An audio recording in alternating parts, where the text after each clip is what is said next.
The biggest thing that I've taken from Westover is probably my interactions with faculty. I started working with Dr. Fryer. He's always available for help, and he makes sure that I get to do the experiments and not just be there while he does them.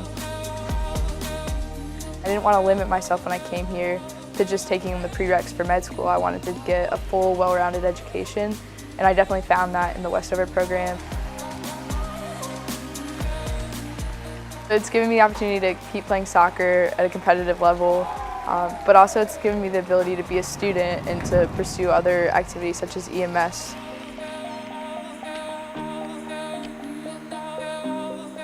100% do Westover because it's not something they're going to regret, and it's going to be a lot of work, but so is everything else. It's just going to help build their education that they've already had and make them a better person for it.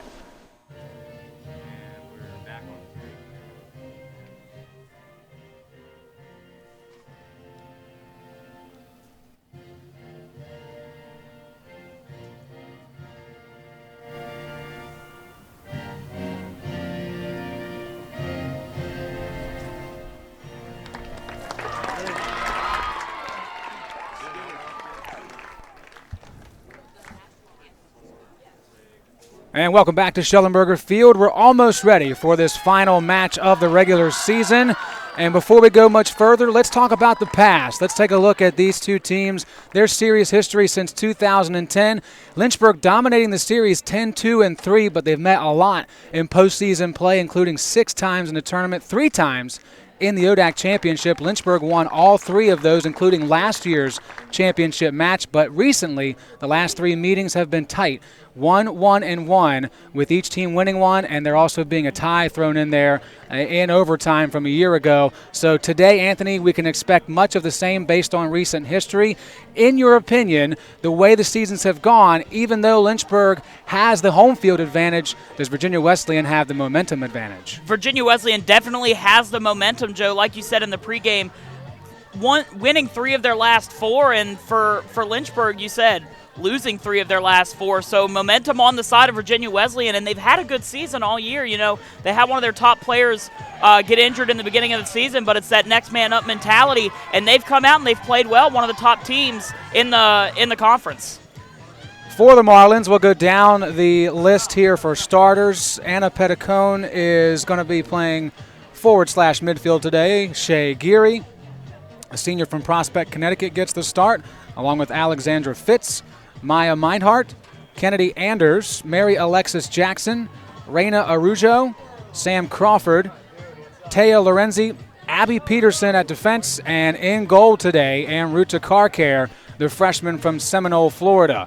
You see the starters for Lynchburg on your screen: Lauren Sanner, Taylor Smith, Natalia Rodriguez, Alyssa Rudy, Amanda Wigboldy, Georgie Duggan, Monica Beck, Sarah Pavlovich, Ann Doyle, Emily Sanchez, and Caitlin Dorsch in net. It is senior day for Lynchburg, so of course we'll have some great signs, including that one of Sarah Pavlovich along the student section end of the track. And they'll have, of course, that early rush of emotion to get the match started. Virginia Wesleyan will have to pardon the pun here based on their location at Virginia Beach. They're going to have to weather the storm and get through that wave of attack by the Hornets. We are underway from Schellenberger Field, Lynchburg, Virginia Wesleyan. Anthony McAvoy and Joe Hutchler with you here on ESPN3. Another day on the pitch, a beautiful one here in the fall in Central Virginia. Crisp, mid-40s day, a slight breeze. And it feels good to be in the sun, so good news for the players this afternoon. Joe, expect both teams to kind of almost be aggressive here in the beginning. For Lynchburg, there's a lot of emotion. As you said, the seniors coming out and playing, so there's going to be a lot of emotion on that part. For Virginia Wesleyan, they're going to want to start fast and kind of crush those emotions, not let Lynchburg get comfortable at all. Good work by Monica Beck in that corner to pull the ball away.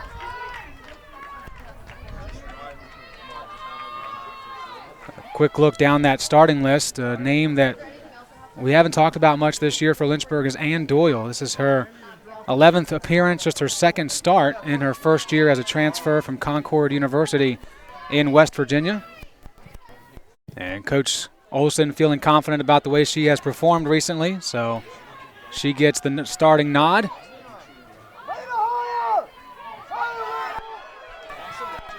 Up the field looking for Meinhardt. She'll keep it in at the corner between the legs of Beck. Good pressure inside the box. And then Georgie Duggan on senior day dispossesses the Marlin, and Lynchburg takes control. It's a great job by Duggan to come over and help out Sanner, who was having trouble bringing the ball back to her, and Duggan making the good play. It was in the box, so making a clean play. The Marlins with the early pressure here.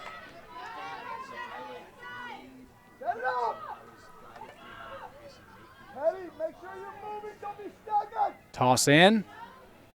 Looking for Meinhardt, and we'll try again.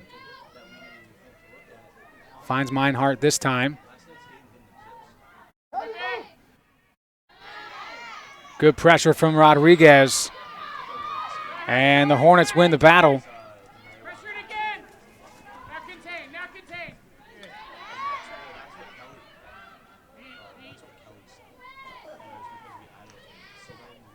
Lorenzi a part of that sequence of events.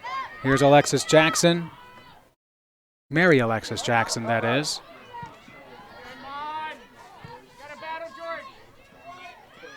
Fitz. Pressure comes from Doyle. Meinhardt. Now to Rougeau. Cutting inside. Ball from Meinhardt. And then cleared out by Beck inside the box. The Marlins looking crisp with their passing in the early going here. Lynchburg wanted a counterattack. Give credit to the midfield, led by Shea Geary on the Marlins end of the field.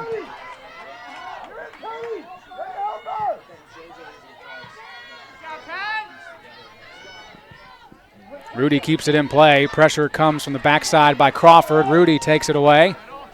Off the chest of Wigboldy. 13 goals for Amanda Wigboldy. Top 5 in the ODAC. Third to be exact. And scored against Guilford, scored the game winner in penalty kick fashion.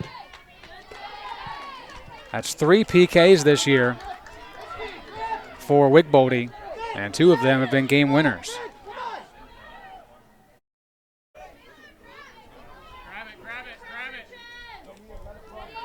Emily Sanchez for Rudy, senior to senior connection. Great slide tackle performed by Fitz. And then Duggan sends it back for Sanner.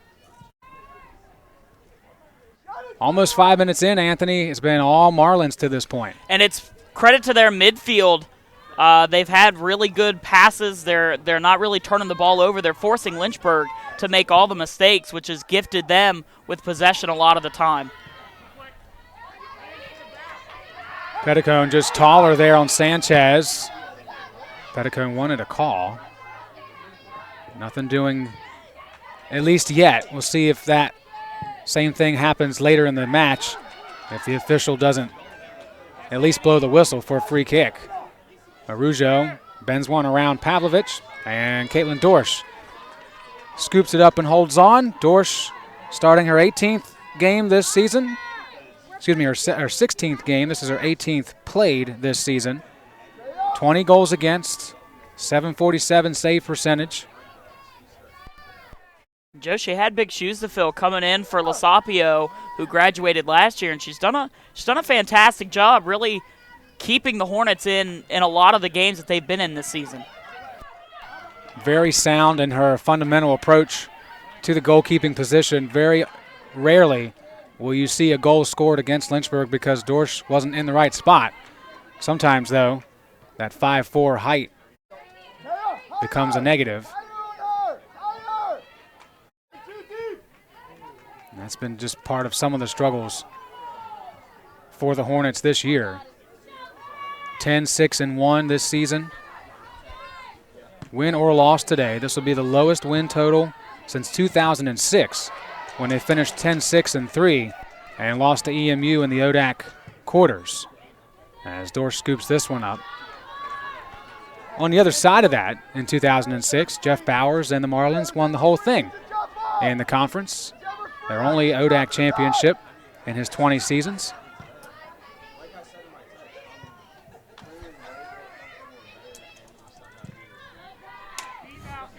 This would be a good year for Virginia Wesleyan to do it too. I know there are some other teams up top like Randolph-Macon who hasn't lost a conference game this season and has been very strong, but you catch anybody on the right day and anything can happen. Well, that's the beauty about this sport. You never know which way that ball will roll. As Rudy lays it back for Sanchez and then sends it ahead, hoping Rudy gets there first. Instead, it's the right foot of Peterson. Just too much on that ball there. It looked like Sanchez really brought a lot of the momentum that she had running to come back to that ball into the kick, and at the end of the day, just too much.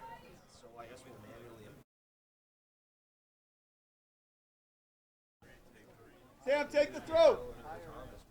Petty, deeper, towards me. Towards me, Mia. Petty, lock her in.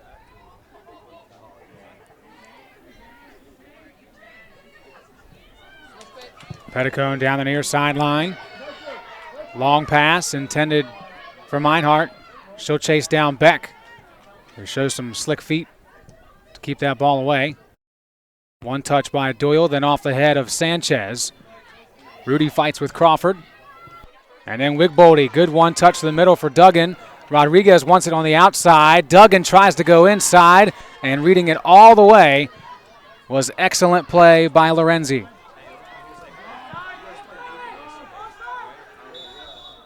Flag is up on the near side for an offside call against the Marlins.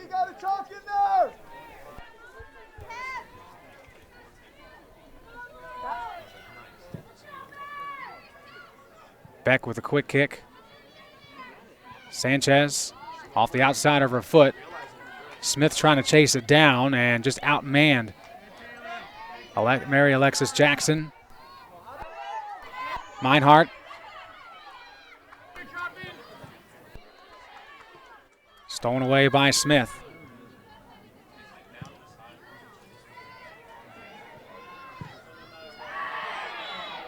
And a free kick coming to the Marlins. As you take a look at Reina Araujo, the junior out of Virginia Beach, Virginia, and our player to watch today, leads the team in goals and assists with 6 and 4. Now Araujo on the year has great numbers. Struggled as of late, though. Just 1 point in the last 4 matches. Had 9 points in the previous 6. But certainly cannot count her out if you're doing the scouting of this Marlins team as this ball rolls to the 6, and that will be just wide. And it went off of Sanchez. So our first corner kick of the afternoon is given to Virginia Wesleyan. Very dangerous play. That's one of those where if you're playing as one of those defenders, you don't want to see that ball go anywhere close to being any more inside than that ball was. Amanda Wigboldy, we talked about her earlier with the 13 goals. Game winner earlier this week as this one curls in and heads over everyone for a goal kick. Back to Wigboldy for a moment just to illustrate her dominance in her first season transferring from William & Mary. 8 straight games played with a point. Now, she did not play against Shenandoah, but in the last 8 games that she has been a part of, she has registered at least 1 point and has scored a goal in 7 of those 8 matches. So for Lynchburg's success today, they're going to look for number 10 to put the ball in the back of the net again. And she had a slow start to the season, too, and then really turned it on, and that's really what's helped this Hornets team get to the record that they're at. And like you said, they're going to need her today to have at least a goal, maybe 2, to pick up the win here. Meanwhile, the Marlins showing why they've won 3 straight matches. Excellent possession and finding those lanes through the middle. Dorsch is going to have to pay attention to every move by the team in blue this afternoon.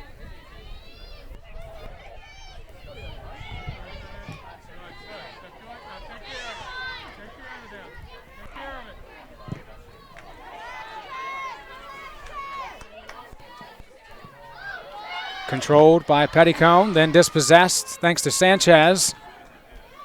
Mary Alexis Jackson, 2 Hornets and a Marlin meet at the midfield line. And for a moment, it's for the Hornets to decide. Sanchez deep, not over the head of the last line of defense. And now it does, and we are able to talk about Amruta Car Care for the first time today. Car Care and Tristan Roberts sharing a lot of the load this season. Car Care second in the ODAC with just 4 goals given up, third in the conference with a .50 goals against average, and fifth with that .852 save percentage. When she has been tested, more often than not, she's come away with good marks. And that's something that you want as a coach, is you want to have a goalkeeper who you can really trust just really in any situation possible, where if your defense kind of lets you down, you know that your goalie is going to keep a clean sheet. And that's really what has been the bread and butter for Virginia Wesleyan this year. Back with that free kick, headed away. Doyle sends it back in toward the 18. Wigboldy tripped up. And now the Marlins bring it back for the counterattack. And Pavlovich has other ideas.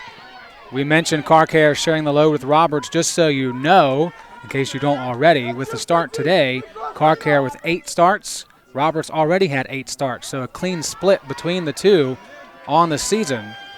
Each now with 10 games played as well, as Rudy wanted that one off the defender, and it was, says the official. Good pressure from Rudy on Abby Peterson. As you take a look at Coach Jeff Bowers, 20th season for the Marlins, 6 undefeated ODAC seasons in that time, second round NCAA tournament last year, and of course we mentioned that 06 ODAC championship, also went to the Final Four in that 2006 season. Meanwhile, Taylor Smith, a line driver. Rudy got in front of it, still in play. Peterson kicks it out of harm's way, and then Rodriguez can't handle it, but Lynchburg still has control in their offensive third. It almost looked like Rodriguez was going to try and cut that inside, but just lost control of it, which knocked this back out to midfield.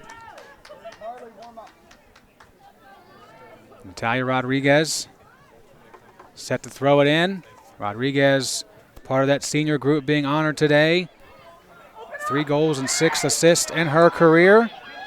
She'll graduate with a degree in business management with a communication and social influence minor, which is one of those minors that didn't exist 5 years ago, but has become ever important to societal landscapes of today. Certainly a reason why we're doing what we're doing. Absolutely. Today.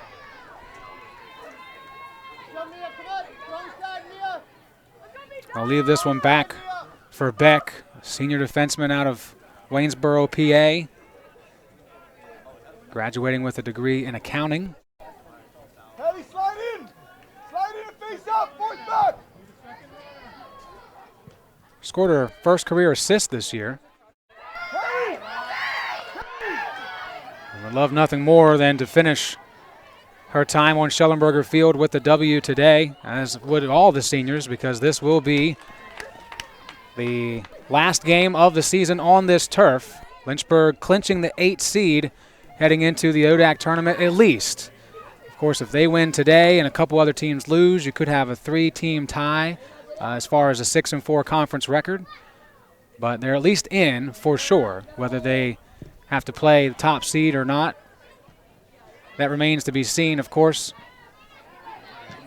as that shot is wide. If they stay in 8th, then they will play number 3, because 1 and 2 get a bye into the semis and finals.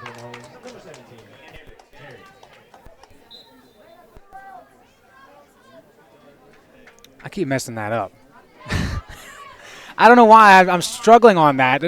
Field hockey's this fall sport that gets buys for 1s and 2s. So Lynchburg, if they stayed 8, would have to play Randolph-Macon at Randolph-Macon, who is the number 1 seed, as Anthony mentioned earlier. An absolutely historic run for them. A program that's not used to that in terms of their past. Ranked as high as 15th in the country. And that's what the ODAC has been just for the last 2 years. You know, you had Guilford come in and win the ODAC championship, and I believe it was women's basketball. Not last year. Not last year. Last year was Shenandoah. There it is. An 8 seed. There it is. There it was. But some things I do remember. Yes. It's just these teams that aren't used to having these big successes are coming up in the moments when it matters, And for Lynchburg right now, if you're sitting at an 8 seed, you saw one team do it, and now you know that you're in, so you might as well just stay a while. Well, and there's also the fact that, it's great for the ODAC. You want to have more parity is always a good thing. To give the conference some respect on the national landscape is always a plus as well. But speaking of Lynchburg's situation, if the team that has the coach who wears a visor is on the field, I'm not going to say boo. I'm not going to leave any doubt that they can't, make a run.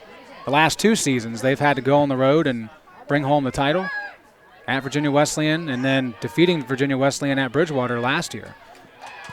So you certainly have to feel like if you're a Hornet fan that they're in so they have a chance.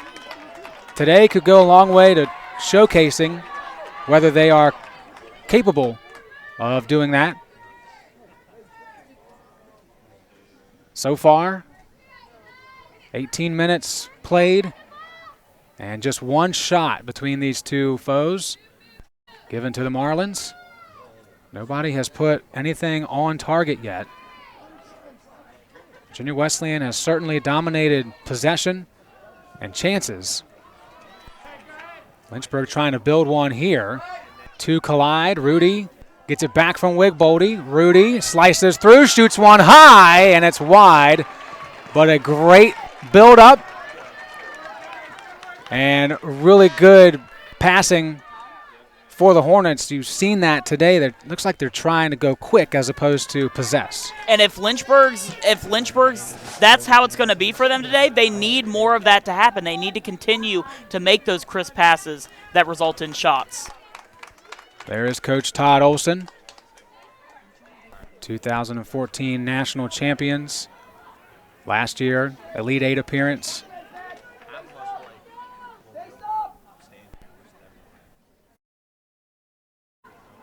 Consistently, this Lynchburg team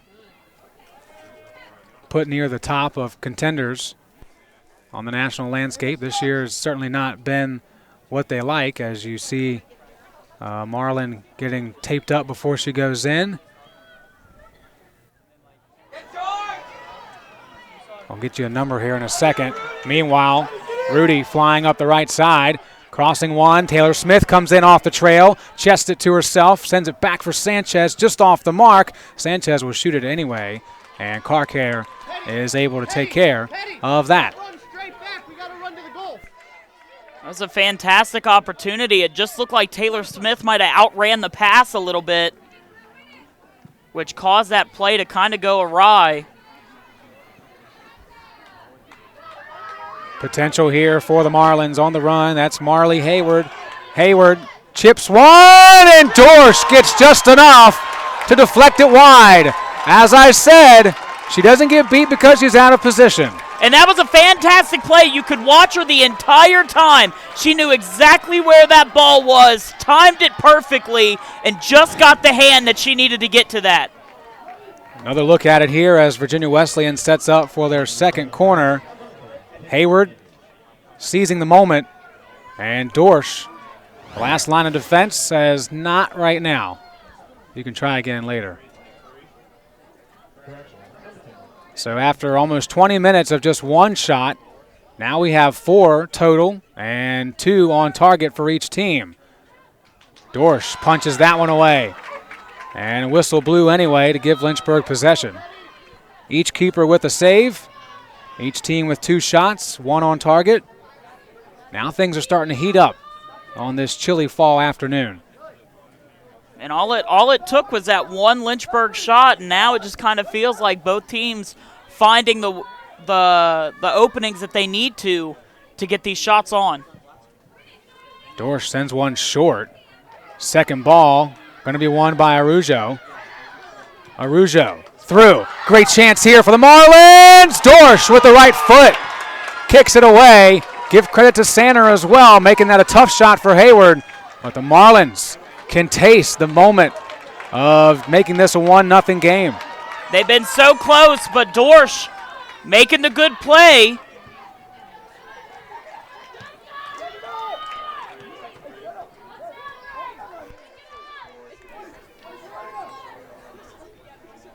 Petticone with the toss in for Hayward. Hayward off the bench making some huge statements in this first half as two players pirouette and fall together, and then a whistle will give it to the Marlins on a free kick just outside the 18. Dangerous position here for Lynchburg. I don't know about that. It looked like Taylor Smith got a piece of the ball, and then after she got it away, they tripped over each other. Cameron Terry, sophomore out of Dumfries, Virginia, will kick this one as you take another look at it.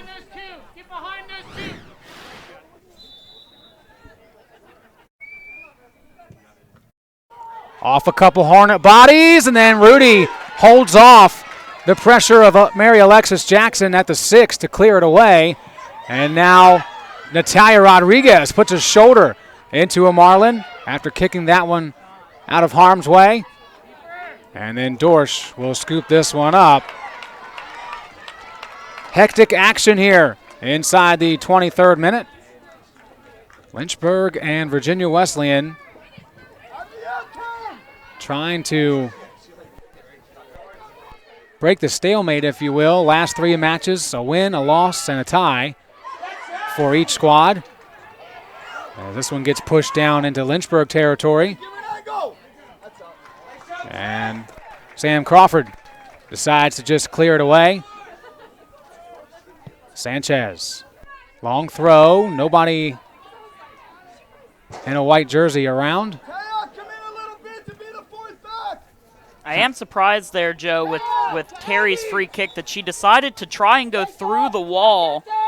With the height disadvantage that Dorsch may have, I would have put it over the wall, especially with the wall jumping, and not give Dorsch as much time to track the ball and find it. Smith double team, just gets it away. She'll play a volley with Sanchez. Now breaking outside, Smith wants to get it back in the middle, and it's kicked away by the left foot of Arujo.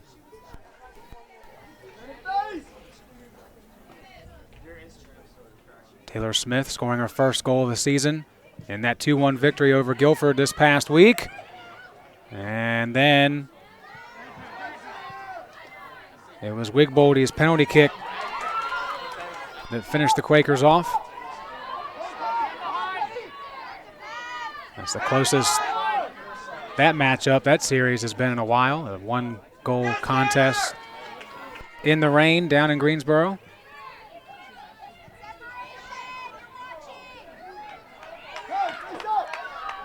No one around, so taking her time was Petticone to get to it. Here she is again. Some cutters through the middle, off the hip of Doyle, lands with Hayward, and she is just trigger happy with those feet. As soon as she has an open space, she's letting it go. And that could be a good thing, but a shot right there making it really easy on Dorsch, who, is already in sort of a rhythm so far. Not maybe what you want to continue to do as this game goes along.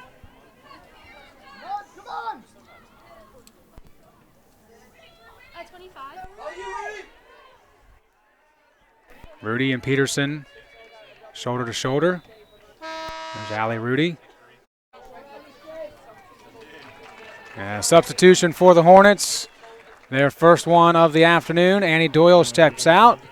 Emily Santana is in. As you take a look at some supporters of our seniors today, men's soccer primarily in that group, and a reminder to connect with us on social media. Facebook, Twitter, and Instagram, all at Lynchburg Sports. 19:16 remaining in the first half. The Marlins with 5 shots. 2 have been on target. Dorsch has stopped both. And this ball is going to be a throw for the Hornets. Good pressure from Wigboldy. And nice, calm play from Sam Crawford as the Hornets make another sub. It's Madeline Amos checking in for Natalia Rodriguez. Amos out of Fredericksburg, Virginia. 4 goals and 8 assists in her career. graduating with a degree in biology this coming May. And a world traveler as well, as most of these Hornets are, whether it be Africa or Costa Rica. They've all been to at least one. Sanchez, good ball. Carcare, good bead. And it's still 0-0. Joe, you're quite the world traveler, too. Thanks to this team, especially in the last few years. Costa Rica this past summer, Africa 2 summers ago. There's plenty of places before that, but those trips are just a great way to watch these ladies grow individually and as a team.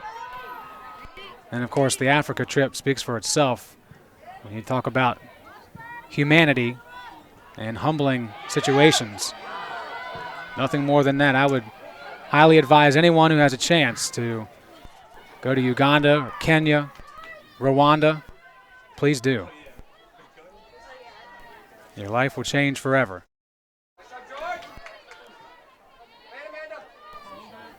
Wigboldy sprinting through the circle. Gets it away to Sanchez. Duggan, one touch. And 3 Marlins around Rudy, but the ball does find Santana. Santana plays it outside for Amos. Amos driving in, looking for the cross. Amos tackled, and a corner for the Hornets after that great pressure from Amos. And the defense of Lorenzi just a bit too much. And that was a perfect ball by Santana to set that up. Really finding Amos in stride. And then a good job by Amos to make sure that went off of the Marlin defender to set her team up with a chance on a set piece. Another look at it as Taylor Smith sets up the corner. This time she rainbows one in. Wigboldy heads it down, and then with the left foot, Arujo clears it.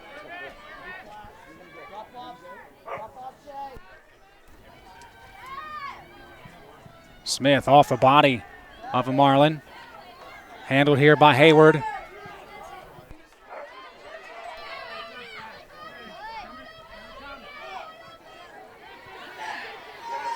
Mary Alexis Jackson. Arujo. And now it's Beck.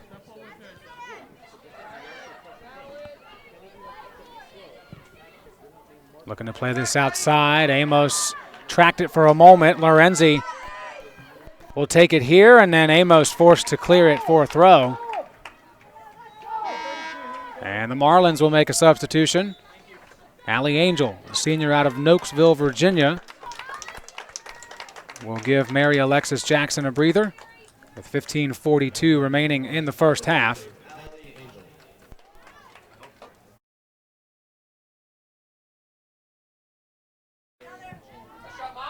Cleared away by Beck. Rudy and Peterson. It's going to be a matchup worth watching the entire afternoon. Peterson kept it in play. Rudy thought it was a surefire ball out of bounds. Credit to Peterson for continuing to fight.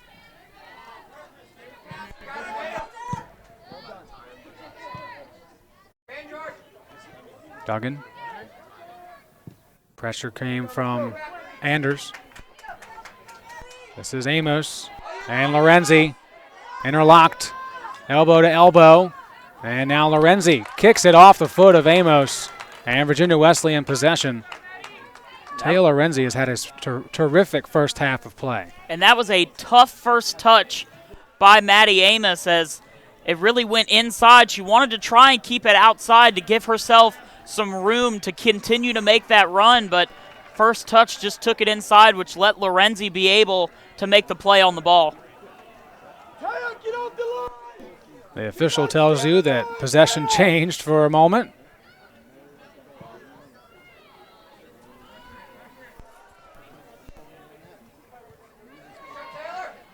Smith heads it back in for the Hornets. Duggan and Anders collide. Dangerous position to put yourself in. Rudy and Peterson. Now Lorenzi.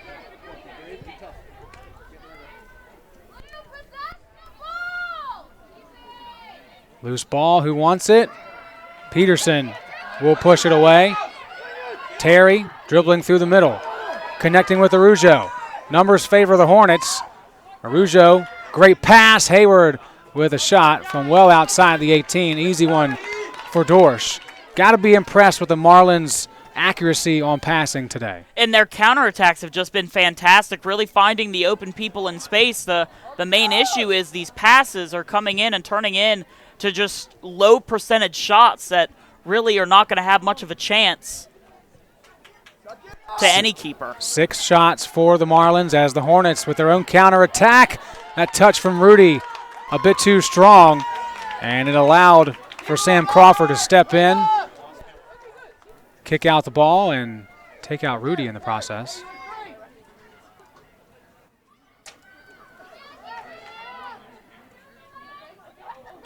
Rudy and Terry, they let him go. Santana says, okay, we're going to keep playing. As Petticone steals it away from Sanchez. Marlins on the run again. Petticone puts it in the corner. Hayward and Beck flying in on it. And they'll watch it roll across the end line for a goal kick. And the Marlins want to make another substitution. They will here. Gabrielle Lindo, the freshman out of Davie, Florida, giving Arujo a breather with 12:20 remaining in the first half. Lynchburg's going to get some players warmed up as well. So we'll see what kind of adjustments are made, not just with the formations on the pitch, but who's coming in to go up against who.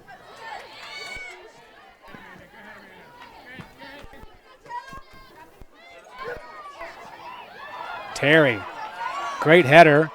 Pavlovich, cool under pressure. Duggan wanted Rudy. Peterson went to the ball. Rudy was waiting for it. In the end, Lynchburg will regain control.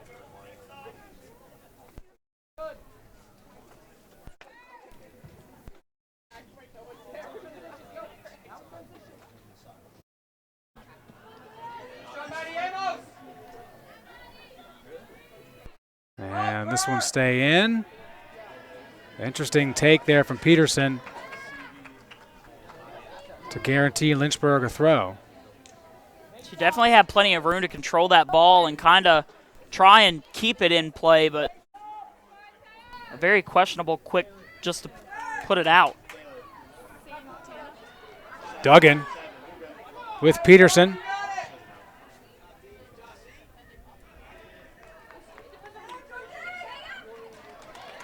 Duggan goes down, and we continue on. Terry takes over at midfield.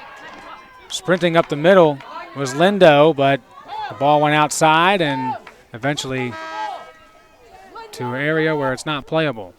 Meanwhile, Sarah Kreider and Taylor Stevens will check in for the Hornets. Georgie Duggan and Emily Sanchez will step off. Just about 10 minutes to go in the first half. Final game of the regular season for these two. Each have supplanted themselves in the ODAC tournament, which begins in just a few days.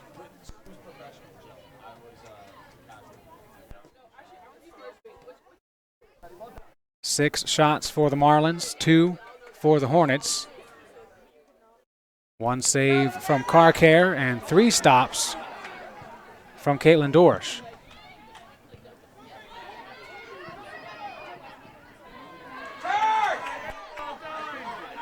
Aggressive play from Kreider wins the ball for the Hornets. Smith chips one looking for Santana. And Santana gets tripped up by the turf monster. He thought Halloween was over. He's sticking around for a few more days. Hollow weekend. That's right.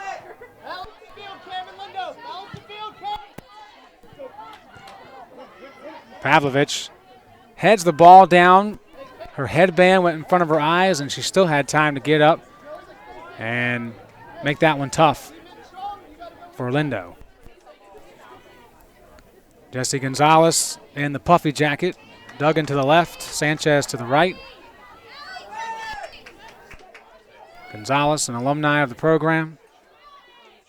And once she graduated as an undergrad, she stayed here. She's been in Lynchburg ever since. Grad school, assistant coaching, now molding the minds of young kids as a teacher. Finally marrying Joshua Hinkle this summer.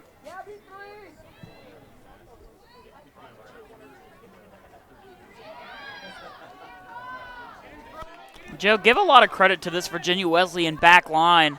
They've done a fantastic job in making Lynchburg make the little mistakes on that offensive side, like right there, just letting Alyssa Rudy just get the handball and just forcing Lynchburg to make the mistakes and making it very difficult on the offensive side for them to get anything going. 4 players collide. Ball will be sent out by Pavlovich. And now she'll sprint over to it. And keeps that on this side. And actually, she glanced it off of Lindo, so great play made by the senior.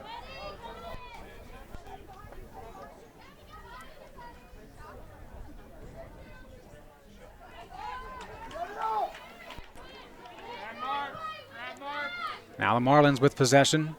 Neither team has registered a scoring chance in the last 10 minutes.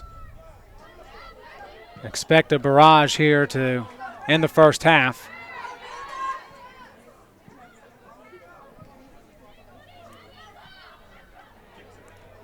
Terry and Smith go after it. Sanner, the Texas native, up ahead. Wigboldy still chasing that one down. Santana steps in. Good work through the middle. Stevens blanketed there on the coverage by Geary, but just gets it away to Smith. Wants Rudy. Chips it just enough. Amos with great pressure. Here's Maddie Amos crossing one. And that one's going to go end to end and harmlessly roll out of play. Once again, Amos a part of a good push. And that far side, she's given them some trouble, and it was the same way when Rodriguez was on that side too. So you have to watch that back side if you're Virginia Wesleyan, because Lynchburg's had some good opportunities to get some crosses into the box.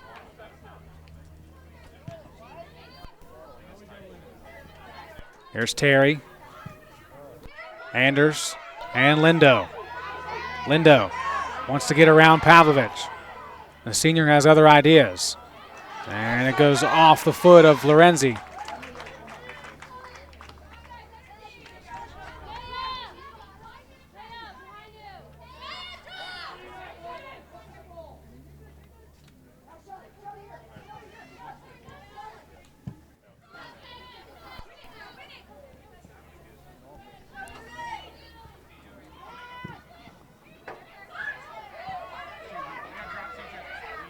Lindo for Lorenzi, and too strong.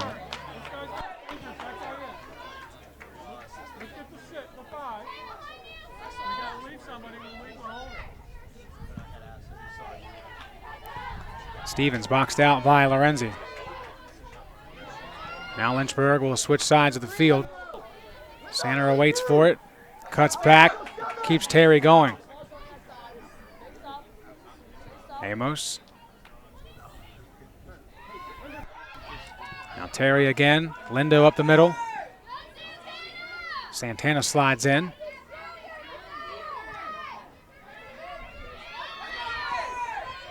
Under 5 minutes to play in the first half.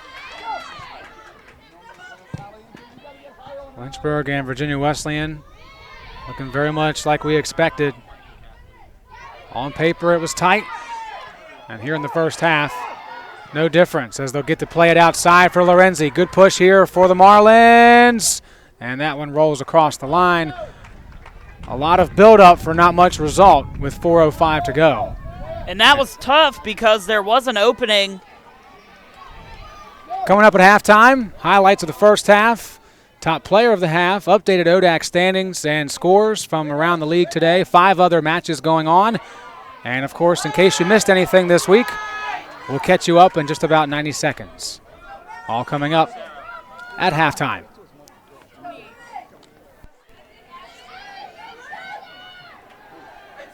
Ball stays in play. Rudy gets back to it first. Allie Rudy off the leg of a Marlin. That was Shea Geary. And a corner late in the first half for the Hornets. You've been writing them down. How many is this? 3. 3 for the Hornets. And that's just a hustle, never giving up play that is really an energizer, and that's something that you like to see from one of your top offensive players. There's that ball staying in play. And Smith putting this one in.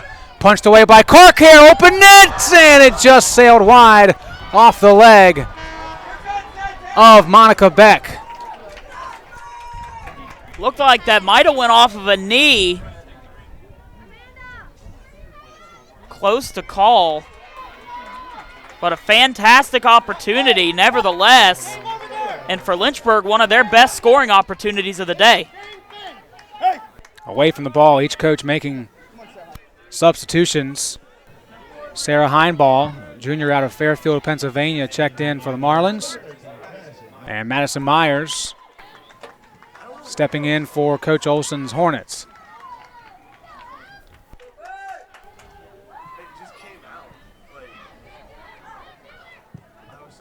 Peterson clears this one away. It'll be in play. Pavlovich and Hayward going at it. Pavlovich with a jersey tug. And easy call for the official. Good call. Hayward had a step on Pavlovich. The only thing she could do to slow her down was pull on the jersey. And that's going to be a call every time.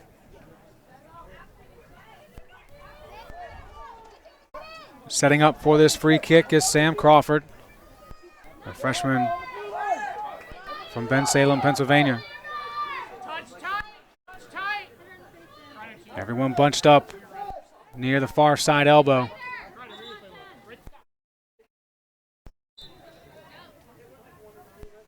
And Crawford goes deep, just needing a touch.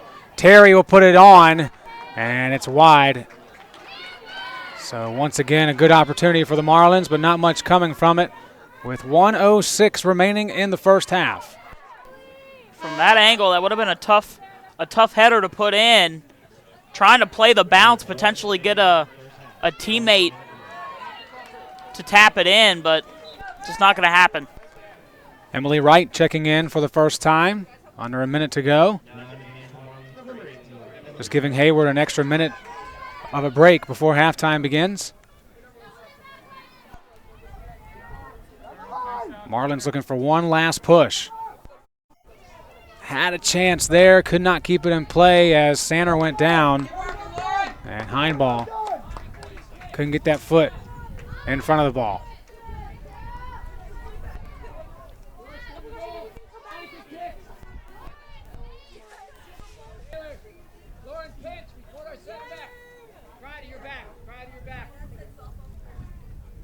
Beck boots it away with 10 seconds remaining in the first half.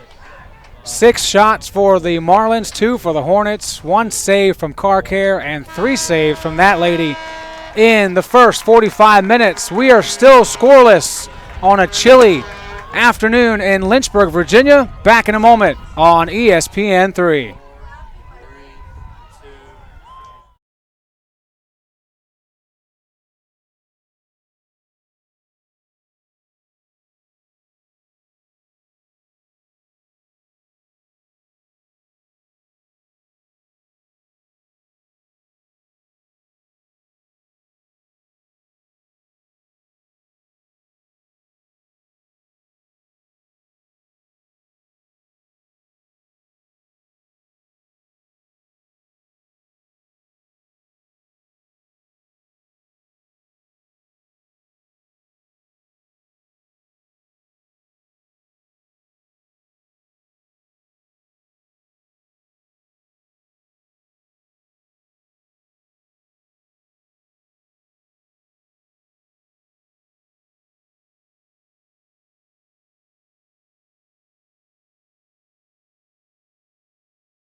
Welcome back to Schellenberger Field in Lynchburg, Virginia. It is halftime here between the Marlins and the Hornets, and we're still looking for that ever-elusive first goal. And once again, hello, friends and fans. Welcome back inside the booth. Anthony McAvoy alongside myself, Joe Hutzler. In that first 45 minutes, each team certainly had their chances, but nothing that really pushed the buttons in that first 45. What have you seen that from each team that they need to do a little bit more of to make sure that they put more pressure on these keepers? For Lynchburg, you need to establish possession more. You need to not just have 1-2 touches, maybe get down there, maybe put up a shot, and then that's it. Or maybe 1-2 touches, and then that's it. You need to establish more possession. For Virginia Wesleyan, they've just taken a lot of low percentage shots. You need to do less of that to give you a better chance to win this game in the second half. Well, not a whole lot to show you from the first half, but we do have 2 saves. Caitlin Dorsch on senior day has been put to the test a few times, 3 times as a matter of fact, and she's made stops on 2 of them. Gotta like the way she's played. And she's played fantastic, and these 2 saves are probably from that 45-second span. She's going to use her foot to save this one right here, and she is really the reason that this is not a 1, maybe 2-0 game. Well, as we finish that group of highlights, we're going to also take another break. When we come back in 3 minutes, we'll take a look at the ODAC standings and senior day footage from earlier this afternoon on Schellenberger Field.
Today, a very special day for some of these ladies on Lynchburg's side of the pitch, as it is senior day. 12 total players and a manager being honored. 65 wins for this class of 2020, and of course 2017 and 2018 ODAC champs. for those ladies and that gentleman. We call him Jake Kilmer, and you hear him a few times on the broadcast. All right, let's take a look at the ODAC schedule, updated as we can tell on ODAConline.com. No score between Guilford and Randolph. It doesn't even show that they've started that game, even though we know they have.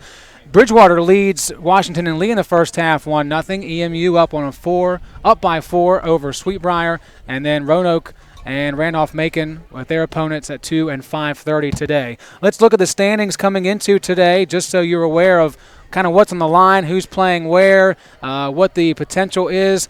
With a WNL loss today, Randolph-Macon pretty much secures a spot at number 1. They've got it anyway because of head-to-head. So the host for the tournament will be the Yellow Jackets there in Ashland. You see Lynchburg down in that 8th position. They are guaranteed to play, but a 6-4 record for them and a loss by Roanoke and Bridgewater could make things a little hairy as we get into those tiebreakers. Back with much more on ESPN3 in just a few moments.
Backhands one in.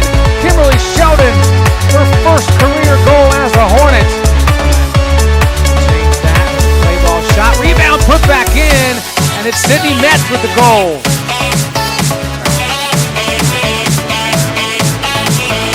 Over Dudley with the rocket ship. It lands safely.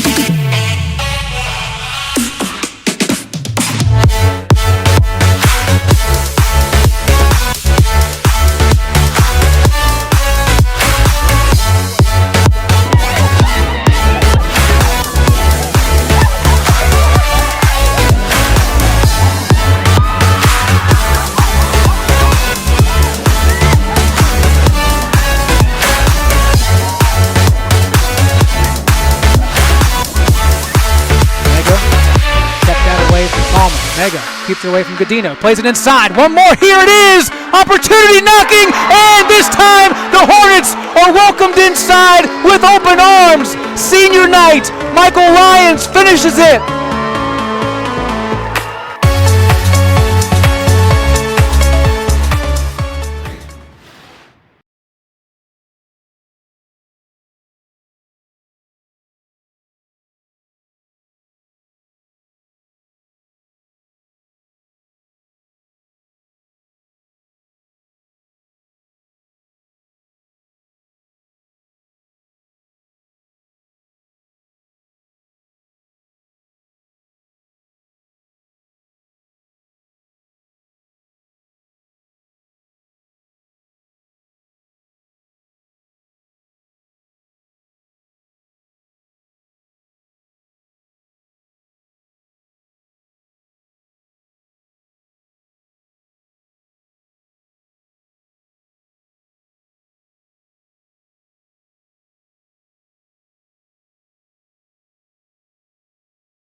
Back here at Lynchburg, and a look at the first half numbers. We'll call it at the break between the Marlins and the Hornets.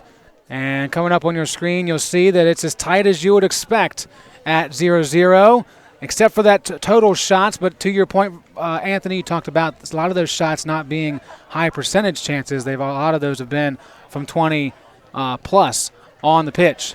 First player of the half, of course, got to be Caitlin Dorsch. 3 shots faced and 3 stops. She's done her job and then some. And she's done everything that Coach Olsen could ask of her, and really just the 2 biggest saves that she made are saves that not many people are going to be able to make. That first save with her diving, like I said when it happened, she followed the ball the entire time. She knew where it was going to be, did everything that she needed to do. She timed her dive perfectly, got there.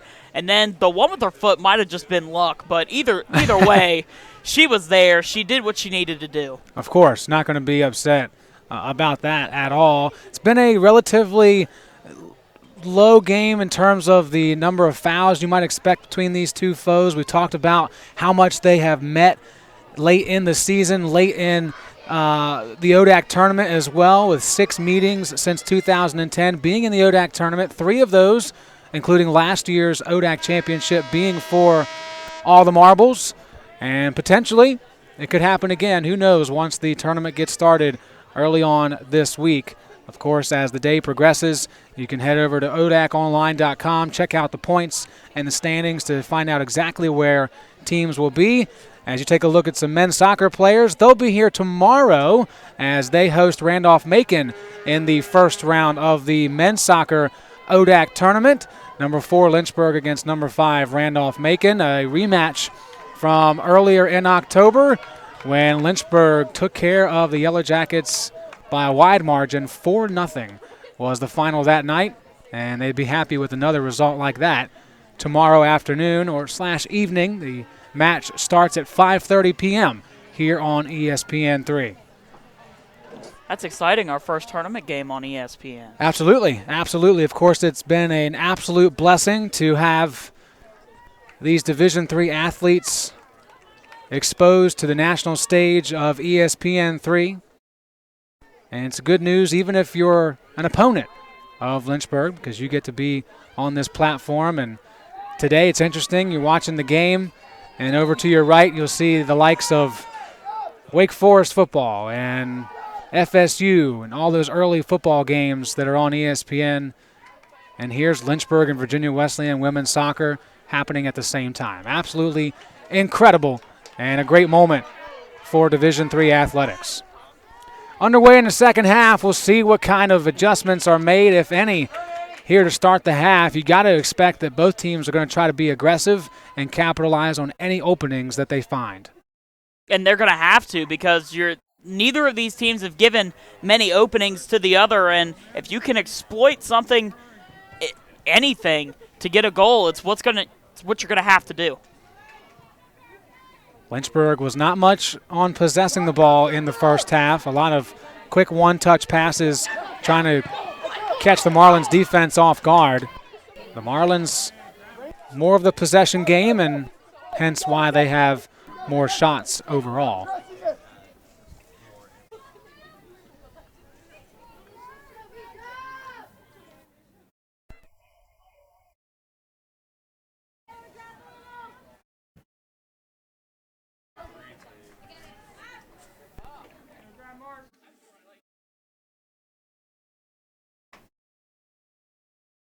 Lauren Sanner getting the start today.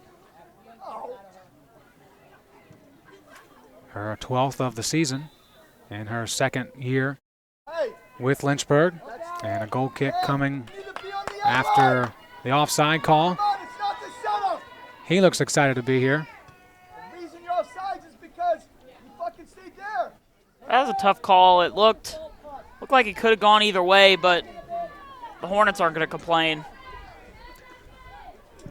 Just in case you did hear it, do want to apologize for the language used and heard on the crowd mic just a few moments ago from one of the coaches on the sideline. It's a risky part of live TV. No 7-second delay here. Sorry, we haven't got that far. Meanwhile, Monica Beck boots away the free kick. And it's near the elbow. And it's just going to roll out and be Lynchburg possession. So good opportunity maybe brewing here for Lynchburg. And this is what they need her early. Just establish something. Duggan in the corner, double teamed. Somehow breaks away from it. Crossing one for Rudy. And it curves in, but just not enough. Great opportunity for the Hornets. One of the best that we've seen this afternoon. That was a tough angle for Rudy. Her body not quite where she might wanted it to have been, but nevertheless still put enough on that to make it close, but just needed a bit more curve to put it in.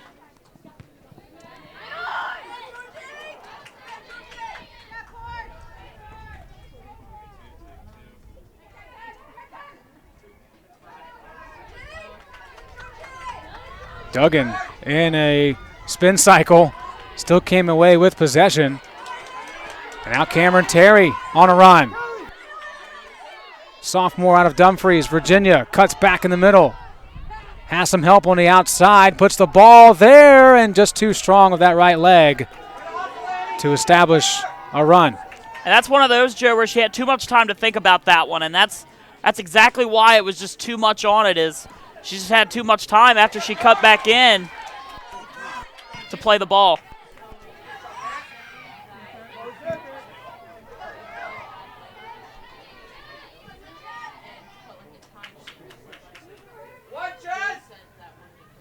Sanchez.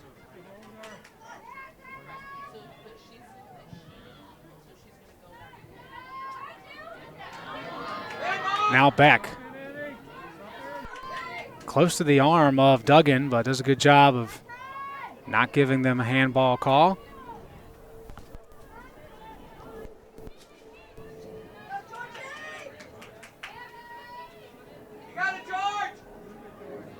Duggan's been all over the possession of this soccer ball in the last 2 minutes. But now it's the Marlins with their turn. Arujo down the far side. She pulls on Pavlovich, and again, easy call made by the official. And not a great time to do that, Joe. You're standing right next to the referee. He watched you do it the whole time. Pavlovich called for that in the first half.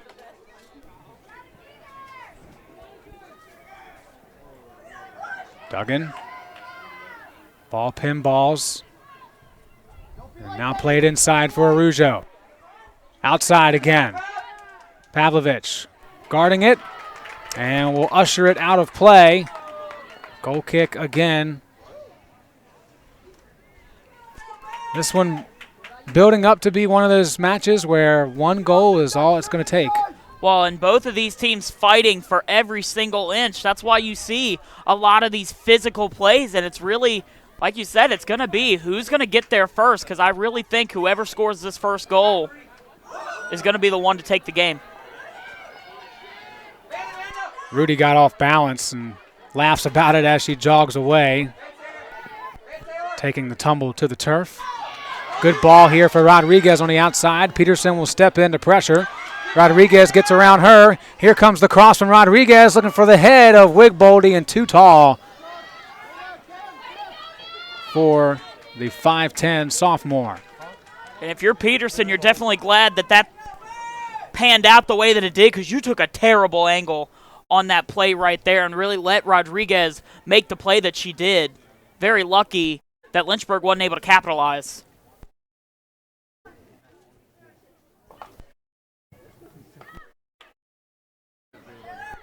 Smith pressuring Taylor, who gets it away for Anders. And Rodriguez slides in to take this dance. Sanchez ahead for Rudy. Collision. Rudy breaks away. And there was a whistle. Couldn't hear it over the elation of one group and the confusion of another.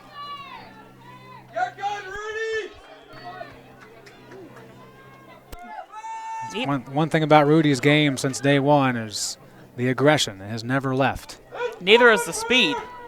She plays fast. She plays aggressive. That's just how she plays, and there's always a smile on her face if you watch her closely.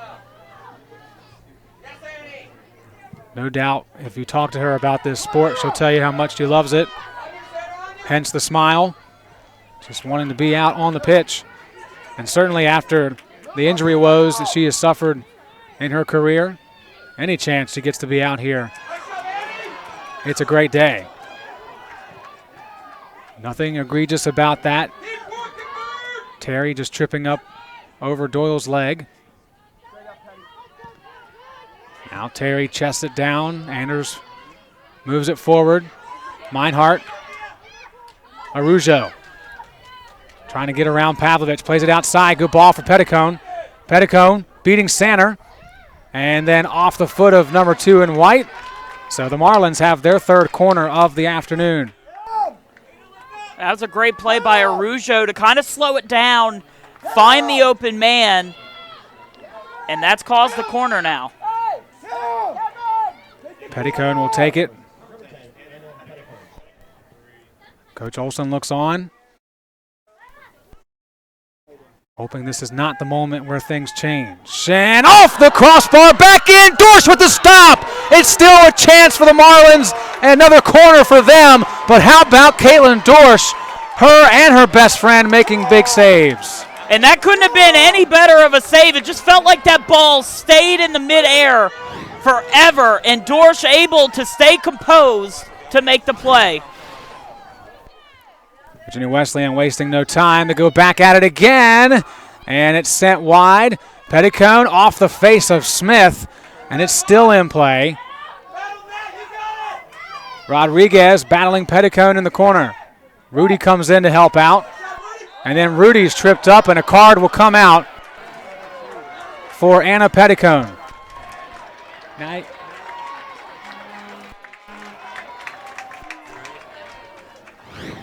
Let's go back and take a look at the saves from the bar and from Dorsch.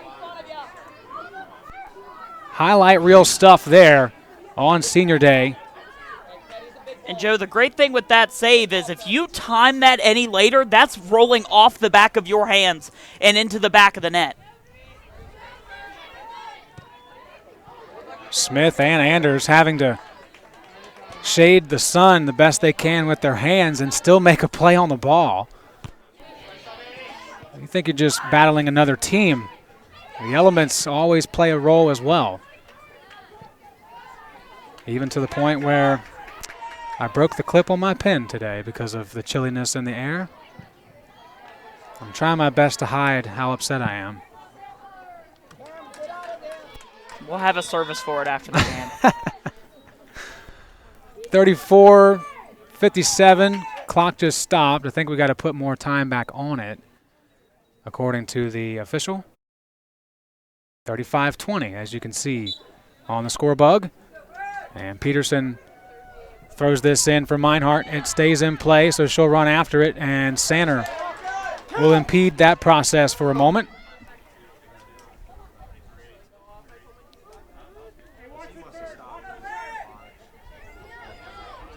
Meinhardt at the elbow. Sanner won't let her cut back in. Now a loose ball and well off target from Anders. You watch the wind take that one as it's starting to come back in towards us this way, and just no way that ball was ever going to make it to the target. Looked like one of my golf shots. Good old slice on the outside as Lynchburg takes over. Speaking of golf, a wonderful moment last night that I got to be a part of. Our director of golf here at Lynchburg, Mike Vaverka, getting married to his girlfriend of 10 years, Wow. Kathleen Weber. Pretty much a foregone conclusion that it was going to happen at some point. Beautiful spot up in Frederick, Maryland for that momentous occasion last night. Who does this go off of? Actually, I don't think it ever went out. And they do say that it did. Petticone gets up, and Dorsch sets up for the goal kick. 4 saves today for the goalkeeper out of Chesapeake, Virginia. graduating with a degree in criminology and double minoring in sociology and history.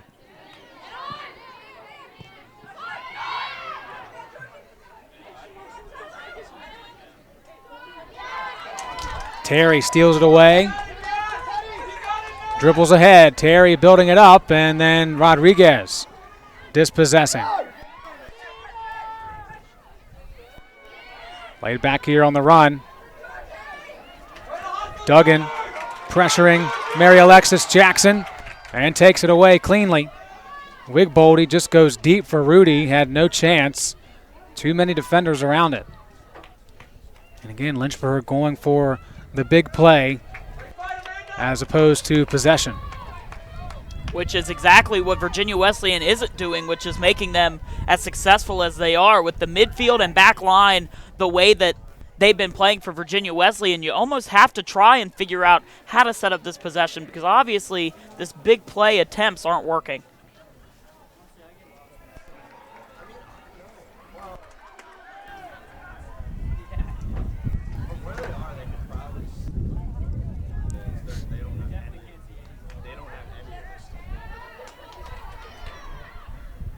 Played ahead here for Meinhardt.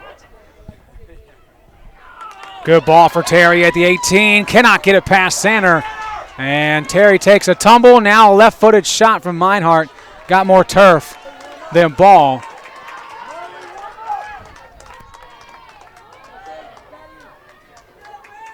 This is an opportunity for Lynchburg to almost settle down.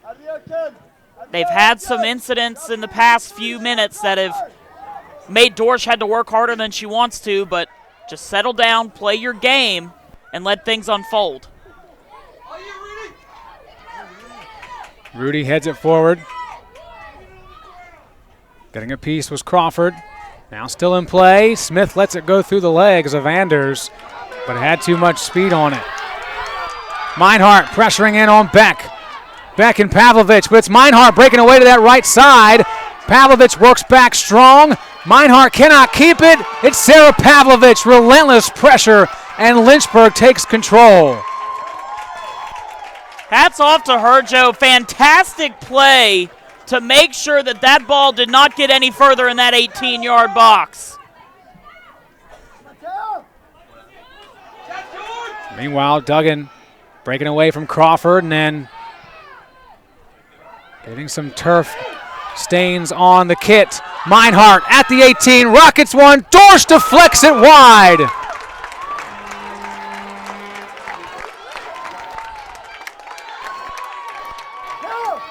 What a save, and she just keeps pulling them out. Anytime it looks like that it's going to get close, it doesn't, and Dorsch is there to stall it and just make it go out or anything. What a game she's had. Another look at it from the field level as the Marlins will take another corner. This is their third of the half. They had two in the entire first 45. Bouncing around at the 6. Meinhardt shooting and scoring. The Marlins have broken the tie with 30-12 to go in the second half. Off the foot of Maya Meinhardt. Her 6th of the season makes it 1-0 Virginia Wesleyan. And there was a perfect play right here where you'll see there may be a screen by Terry that allowed Dorsch to maybe not be able to see it. As you'll see it. There's the kick. Dorsch may have been able to see it, but that was a rocket by Meinhardt. From 6 yards away, that's going to be hard to stop for the best keepers in the world. And Meinhardt goes out on top. She gets substituted in, or out, I should say, with the bench still feeling great about what they've seen in this second half. Not just the goal, but the build-up to that goal. If you look at chances, this score is no surprise. And it's felt like it's been dominated by Virginia Wesleyan, but Lynchburg never fully going away. But now Virginia Wesleyan just really controlling possession still in this second half. So if you're Lynchburg, you have to figure out the possession.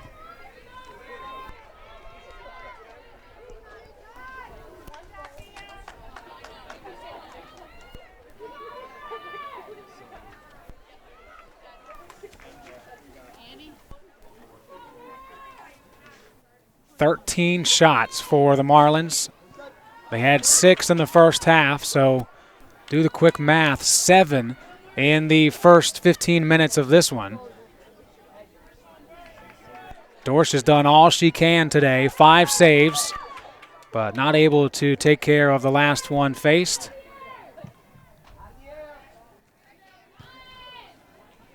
Headed backward, not the way you want it to go.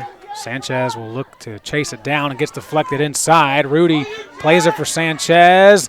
Closest to the ball was Geary, who got rid of it.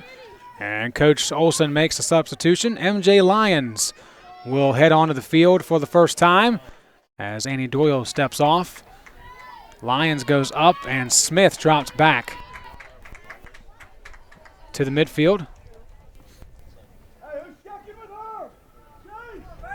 The Lyons have had a good week here on campus. Her husband, Michael Lyons, meanwhile, get back to that in a second. Carcare stepping in front of MJ. MJ's husband, Michael, as you saw at halftime with that overtime winner against Guilford on Tuesday, which guaranteed Lynchburg would host tomorrow. And worth mentioning again, they will be hosting the Yellow Jackets of Randolph-Macon at 5:30 p.m. here on Schellenberger Field.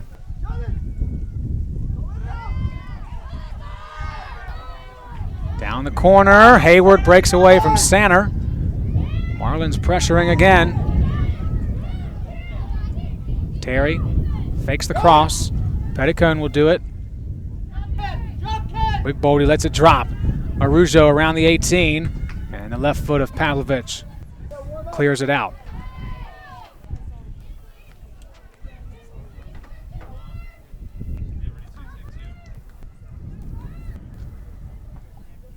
Good crowd on hand today, as you would expect on a beautiful Saturday in Lynchburg, Virginia.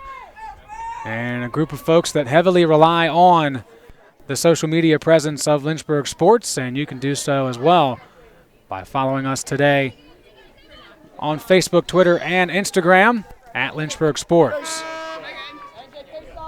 Emily Santana and Maddie Amos step in for the Hornets with just a few ticks under 27 minutes to go. There's Santana. Rodriguez coming out with Wigboldy, by the way. Santana, a part of the trio that dressed up as LHSN staff for Halloween. Santana dressing up as Mark Robertson, our sports information director. Emma Hyatt dressed up as, Emma Goforth. They have the same first name, one of our top-notch photographers. And Dana Seavey decided to give the voice of the Hornets a try, and it was a hit. She did an excellent job. It's pretty convincing. It was very good, very good. Her hair was better than mine. It's hard to do.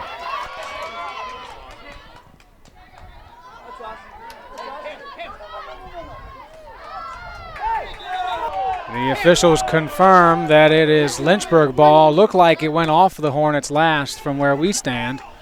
But the near side official and the head ref, who had the final call, gave it to the Hornets, and the Marlins just take it back themselves. Much of the same here. Terry dribbles into coverage, but able to get out of it unscathed. Sanner pressuring Hayward. Now it's Duggan dribbling to open space. Great coverage by the Marlins, getting back to their spots and covering those middle lanes. One was open, and Duggan took a ball up high from Amos. Behind the play, looks like Anders is down. Did not see what happened. MJ Lyons is very adamant. Actually, I think that's Peterson that's on the turf. Can only wonder if they ran into each other or if it was an accidental elbow or something. They're going to ask for the athletic trainers to come out on the field and check on Abby Peterson.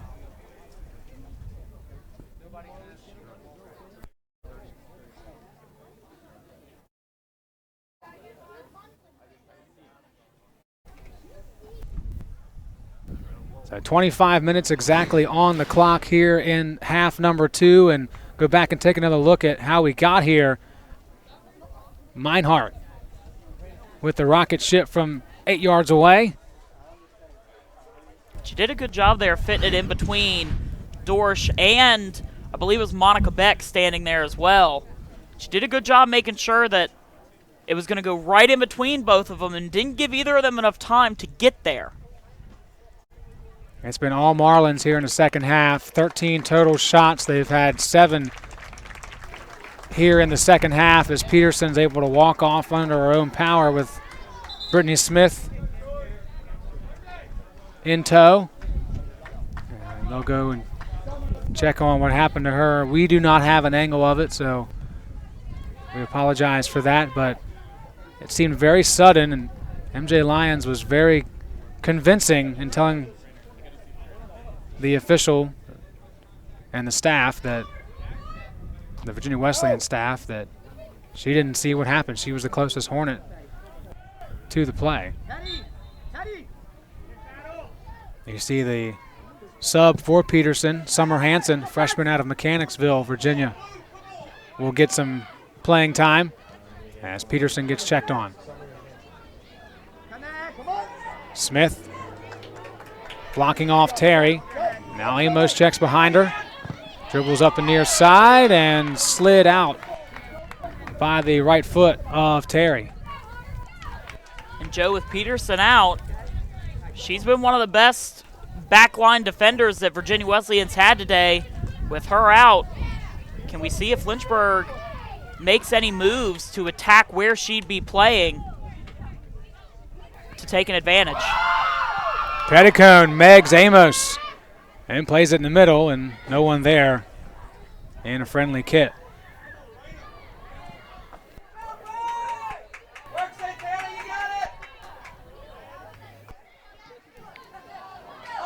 Long ball ahead, Santana rushing in. Geary is there as well, and Lynchburg will have a throw near that far side corner with still plenty of time left to change this score. And that's the thing to remember, is there's still plenty of time. You don't have to be rushing, but you need to remember that you haven't had a lot of time with possession, so anytime you get the ball, you need to be careful with it, and every move you make needs to be calculated. Not much coming from that chance. By the way, in relation to Peterson's time with the athletic trainers, they are going through the concussion protocol. So we'll see if they'll put Peterson back in the contest. Meanwhile, Hansen step for step with Lyons, and a corner for the Hornets. This is their 4th of the match, their 1st of half number 2. And this is what Lynchburg needs. They're very successful off the set piece. They've had a few opportunities in this game so far, one being very close. This is a big play for Lynchburg, and this is exactly how you can get back into this game. Taylor Smith will send it in. 22 and a half minutes remain in regulation. Smith looking for Rudy!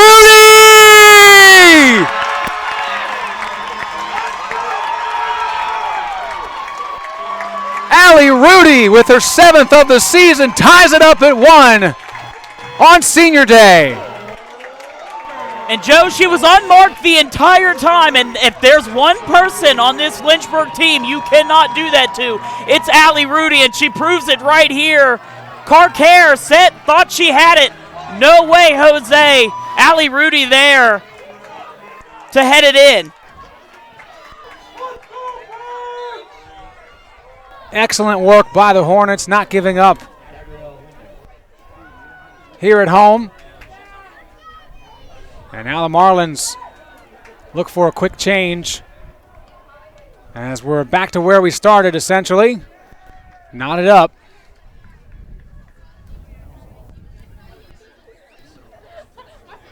And just taking a look down at the Virginia Wesleyan coaches, they've been very concerned about what's going to come of this concussion test with Peterson.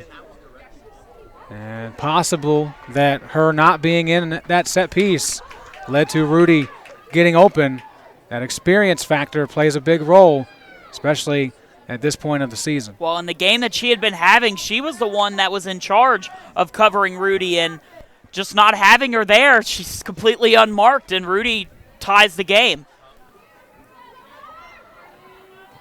Hayward trying to break away from Pavlovich. Not many have been able to do it today. And Beck will come in to help out. Last touch by the Marlins.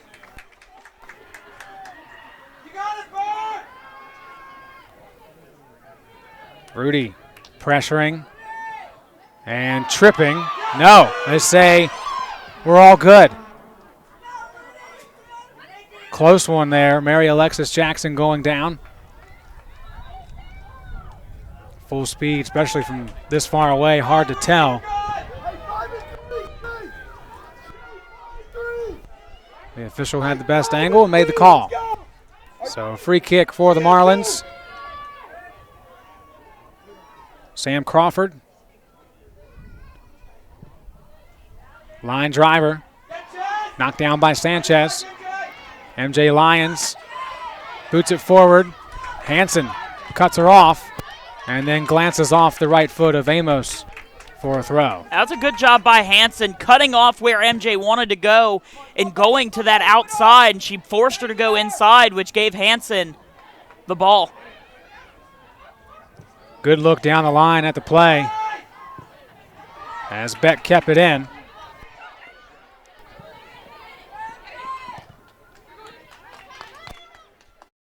A renewed confidence on the pitch for the Hornets after tying this one up a few moments ago with Allie Rudy. The header off the corner kick by Taylor Smith.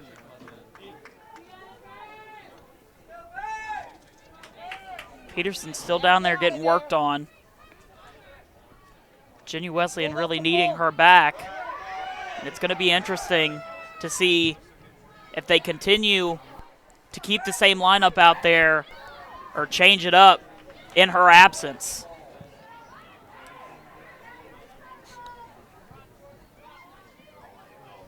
Terry turning. Off the body of Duggan, who has been all over the ball today. Very prideful afternoon for this group of seniors. Their final home game.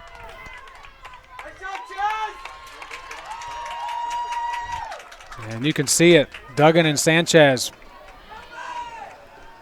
most recently. And you take a look at Peterson hanging out on the trainer's table.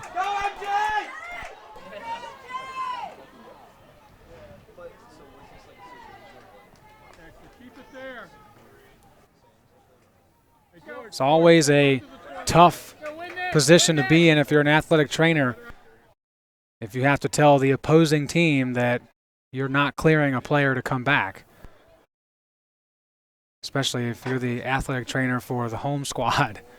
So do not envy Brittany Smith at all if that's the conversation that she needs to have. It's just a tough situation overall.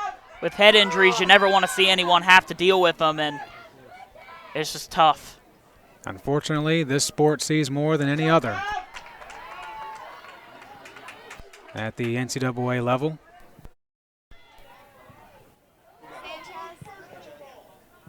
Ball in at the 18. Thied away by Beck and then out of play. Marlins will take over there.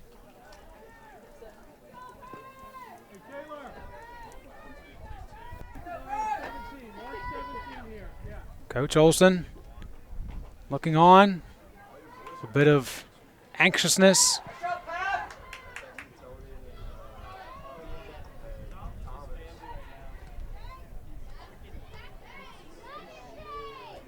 As the Marlins build up another push.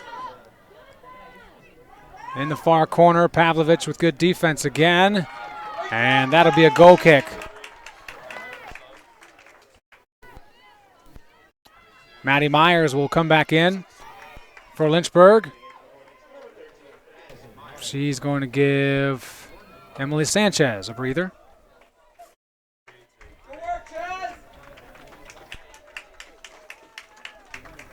Emily Sanchez jogging off. Midfielder out of New York. 8 goals and 2 assists in her career. Graduating with a degree in biology and a chemistry minor. Dorsch, good position again, hugging that post and taking care of the ball sent in by Gabrielle Lindo. She completely cut off that angle, Joe. As a goalie, that's exactly where you need to be, to cut off that angle and make an easy play on the ball.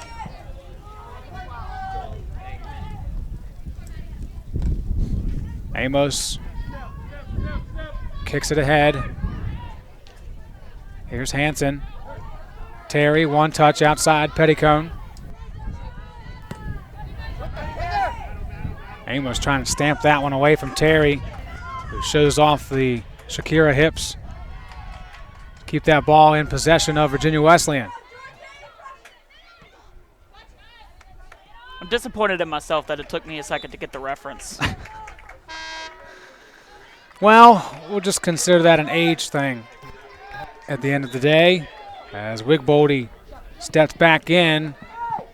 Remember at the top of the broadcast talking about Wigboldy's recent success and really all season long being a mainstay in the goal department for the Hornets. 13 this season.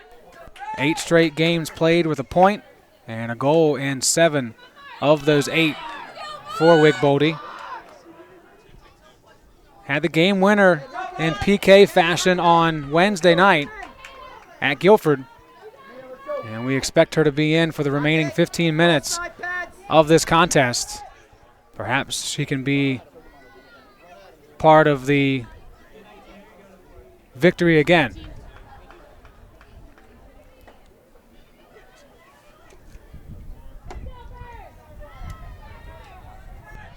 Pressure mounting here.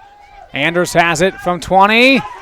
Good work by Wigboldy getting back and stepping in front of that potential shot.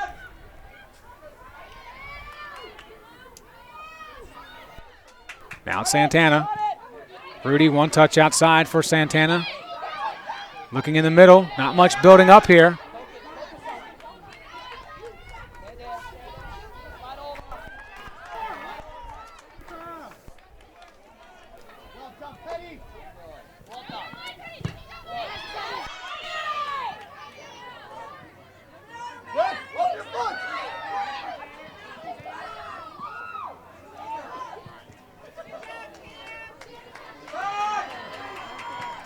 Petticone went down.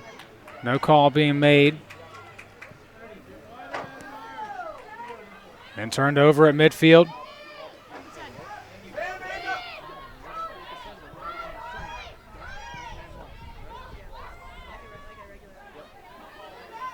Petticone again. And just puts it in the box for Dorsch to scoop up. 13:25 remaining. Lynchburg and Virginia Wesleyan on the final day of the regular season. Each of these teams will be playing in the ODAC tournament, which begins early this week. And we're happy to have you along for the ride. A really up and down afternoon for the Hornets. For the Marlins, it's been a lot of this. Chances are plenty. Sander runs into Dorsch. And Dorsch able to calm down that situation. Could have been a lot worse. And a dangerous play there, because if that ball touches Sanders' arm or hand, that's a handball in the box, which creates a penalty kick. So definitely a lucky play there for the Hornets that didn't touch Sanders' hand. Lindo off the body of Pavlovich. Myers sent it ahead. But Anders, beg your pardon, Jackson stole it away over the head of Hansen. Lyons with the pressure, takes it. MJ Lyons, not enough on that to get to Rudy. And the Marlins can breathe a sigh of relief, at least for the time being. Petticone to the middle. Lindo outside. Good run. Great ball. Cut back, left foot. Hipped down by Beck and then kicked away. A fantastic counterattack by Virginia Wesleyan. They've been doing stuff like that all game. Their counterattack has been very hard to stop. And, Joe, a good sight here is Peterson stepping back in for Virginia Wesleyan. Very good news for the Marlins. They did give up one with her off the pitch, but survived at least enough to keep it tied at 1. So Peterson is in. Meinhardt is back in as well. She's the goal scorer for the Marlins. Some confusion about who's coming in and who's stepping out for Lynchburg. Sanchez will step in. Amos checks out. And now the toss comes in from Crawford.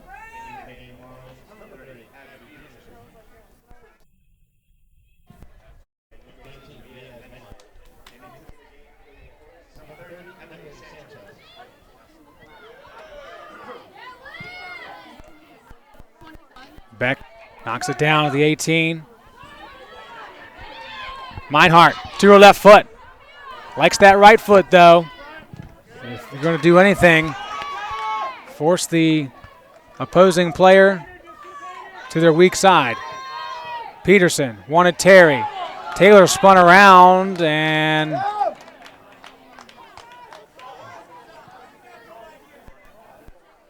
they're going to say Smith did not touch it. I don't know how she didn't. That was a close play. A tough one to call, but still almost too close for comfort if you're Coach Olson.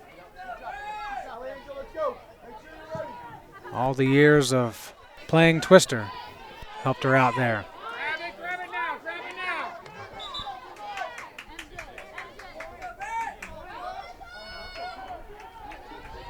Lions checking out, Wigboldy as well. Interesting timing on these substitutions.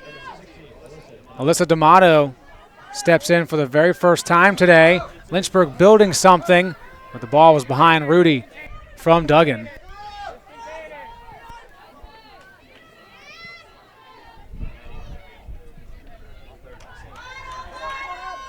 On the run. Lorenzi sends it ahead, and Dorsch an easy scoop up. Quick look at the out-of-town scoreboard at odaconline.com. 83rd minute, tied at 3 between the Quakers and the Wildcats of Randolph College.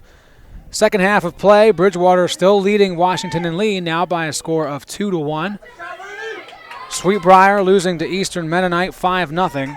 And then, of course, still waiting for an official count from Roanoke and Hollins as the Maroons look to finish this season with a win. And then at 5:30 this evening, Randolph-Macon hosting the Panthers of Ferrum College.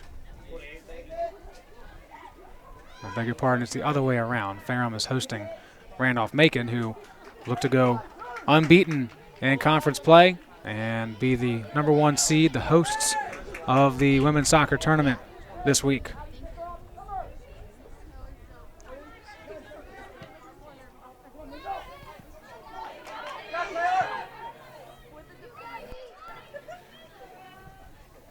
Joe's still questioning why Wigboldy's not on the field. The only thing I can think of is maybe give her another break and then put her back in with 5 minutes left.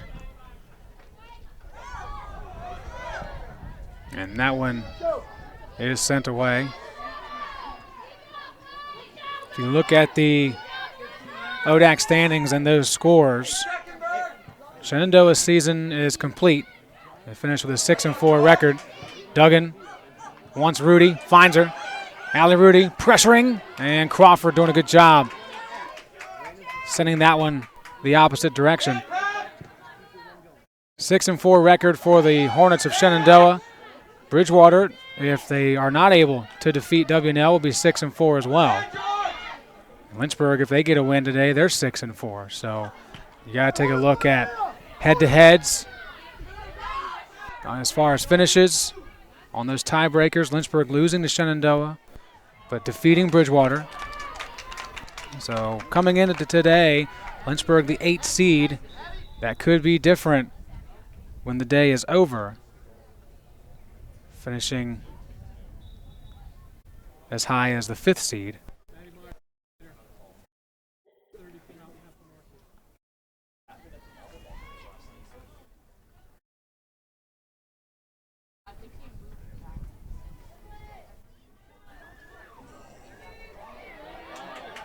Opportunity here. Ball played ahead for D'Amato. Hanson gets there first and sends it out. 6:35 remaining in regulation. Lynchburg has a chance deep in their offensive third. And that would have been a great ball for D'Amato, just too much on it. You really want D'Amato to be able to run. So if you get that pass again, give her a little bit of space. Rudy has plenty of room. Chips it for Duggan, and she sends it high.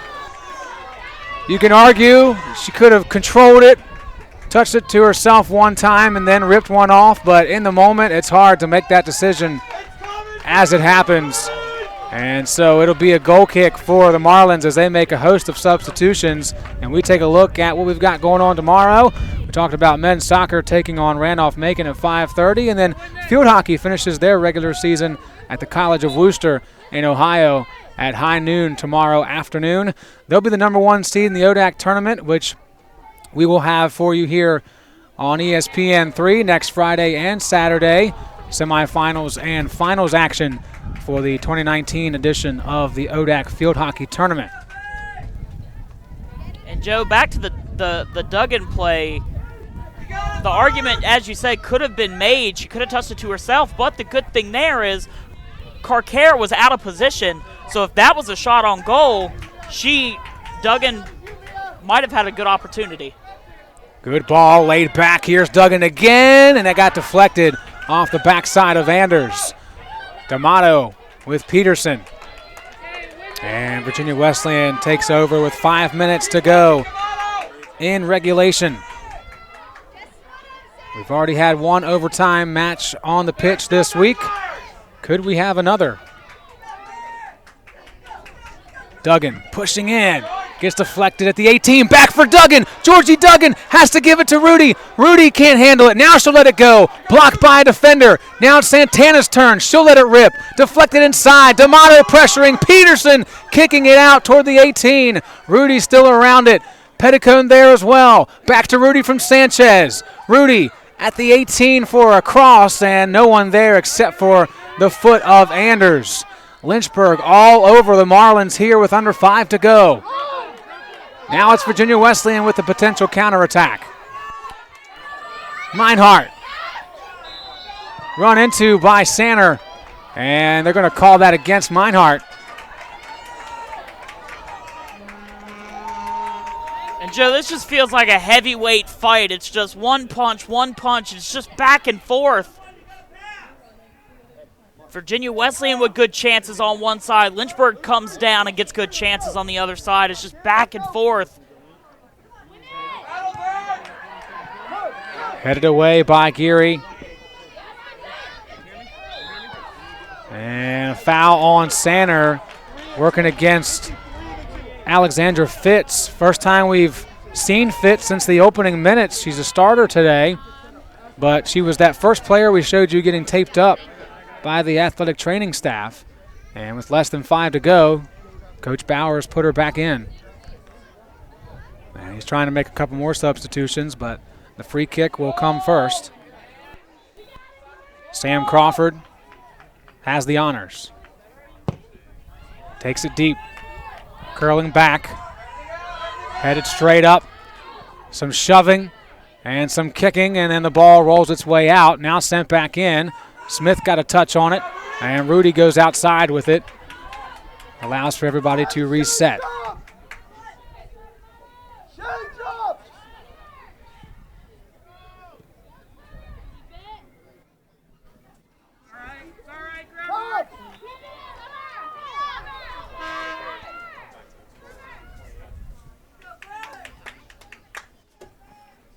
Substitutions being made for the Marlins. Back in is Marley Hayward, as well as Taya Lorenzi. Hayward on your screen. She came in the first half, made an immediate impact with opportunities. And Coach Bauer is going to put her out there with fresh legs again to see if she can do that late in regulation, about as late as you can make it, with 2 minutes remaining. If we go to overtime, we'll take a break and come back and show you both goals of this second half in case you missed any of it. And then start at least one 10-minute overtime period. Golden goal situation. First goal wins as we'll get another yellow. Second one against the Marlins today. And this one goes against Shea Geary. First one was on Petticone. I definitely thought it was a foul, Joe. I don't know if a yellow card was quite necessary.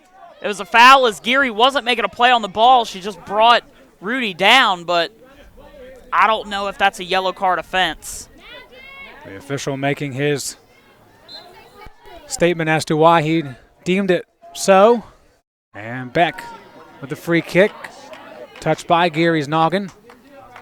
And then out of play for a throw by the Hornets with just a few ticks under 90 seconds remaining in regulation. Scoreless at the break. Maya Meinhardt making it 1-0 with her 6th of the season. Then Allie Rudy, the header, her 7th of the year, made it 1 apiece. Flying through, Myers off that left foot and then blocked by Peterson. 60 seconds remaining. The Marlins with the counterattack. Hayward spearheading it. Ball played ahead for Araujo. And Araujo gets to it before it rolls across that sideline. Pavlovich, step and step.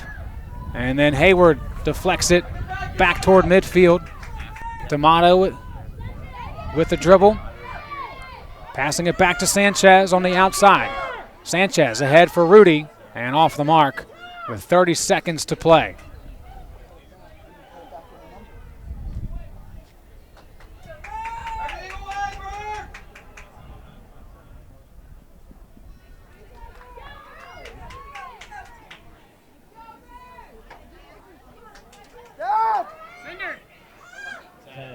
Tight on paper to start this one. Is it going to remain tight? It will after 90 minutes. Still no decision to be made, except the fact that we're going to step away for 2 minutes. When we come back, we'll show you the 2 goals of the second half and get you ready for overtime on ESPN3.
Welcome back to Schellenberger Field in Lynchburg, Virginia. The Hornets and the Marlins. And after 90 minutes of play, we're still knotted up. So we're going to have some overtime action. 1-1 is our score. And let's go ahead and take a look at the reasons why we're here. The 2 goals that were scored in the second half, scoreless at halftime, and then Maya Meinhardt. And this was just a great shot. And like I said, putting it in between Beck and Dorsch, you couldn't have done it any better, given neither of them an opportunity to make a play on the ball. And from the field level, you'll see Allie Rudy unmarked, and that header to tie it up. And that was a perfect play. Lynchburg taking advantage of Peterson being looked at by the athletic trainer, and Allie Rudy completely unmarked and tying it up. So, of course, this match is important for many reasons, but certainly when you take a look at the ODAC standings and thinking about the ODAC tournament, how things are going to pan out heading into that later this week. We just take a quick look down at the scoreboard. Still 3-3 between Randolph and Guilford. Still 2-1. Bridgewater with the lead over Washington and Lee. 6-0 now for EMU over Sweetbriar. And a scoreless match between Hollins and Roanoke in the first half, with Randolph, Macon, and Ferrum, your nightcap today on the women's soccer side of things. Don't forget, tomorrow evening, ODAC men's soccer tournament begins with Lynchburg hosting Randolph, Macon, number 4 versus number 5 on ESPN3 at 5:30 p.m. tomorrow evening. Lynchburg and Randolph, Macon. And if you have watched over the past 4 years, you'll know that when those 2 teams get together in the tournament, some magic happens. 2 consecutive seasons, Randolph-Macon and Lynchburg down to the wire, including overtime for one of those seasons, and Lynchburg with the winner. Double overtime with Colin Cashmer and that goal. And then, of course, Bailey Kearns the very next year, making it a 1-goal win for Lynchburg in the semifinals. So tomorrow not as big in terms of semifinal action, but you win, you keep playing. If you don't, then your season's over. And it's 2 teams that don't like each other very much, so it'll be a fantastic game. I'm excited to call that one with you. I would venture to say that the 4-0 game back in the early part of October doesn't really mean much. No. When they get together tomorrow afternoon. And the amount of times that Randolph-Macon will have heard that, they're tired of it. They're going to want to put all of that to bed. They're going to come out tomorrow with some fires in their bellies. Speaking of goodness in the bellies, got to thank the women's soccer parents for sharing some delicious chili before the game today with the LHSN crew. Some cornbread as well. It's the perfect type of entree for a chilly fall afternoon. Overtime underway here from Schellenberger Field. Anthony McAvoy alongside myself, Joe Hutzler. Happy to have you along for the ride, as always, here outdoors in the cold. Next week we'll be indoors for some basketball action. Women's basketball next Sunday, taking on the Avenging Angels of Meredith College on ESPN3. What a name. The Avenging Angels. All-female school in Raleigh, North Carolina. These are all-female teams that are giving all they've got this afternoon. This feels like a playoff game.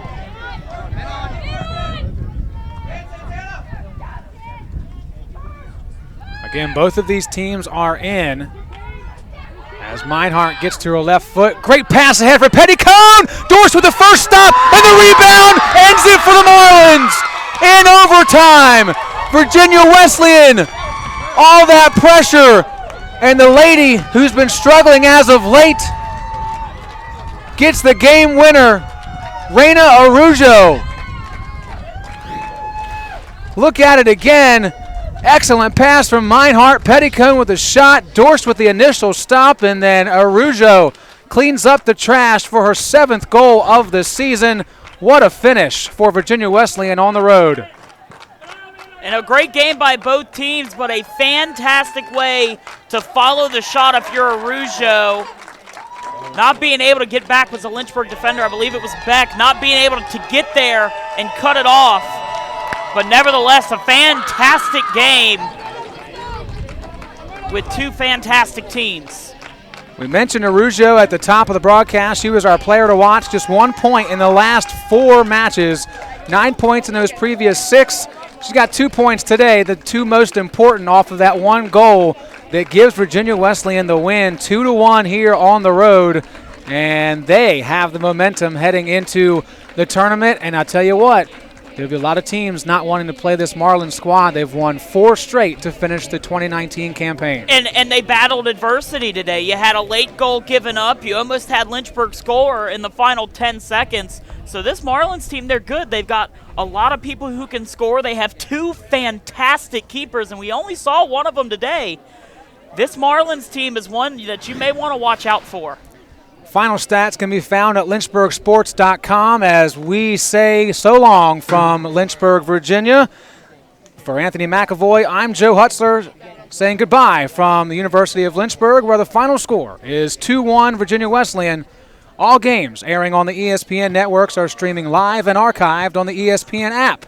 This has been a presentation of ESPN. Have a terrific Saturday afternoon.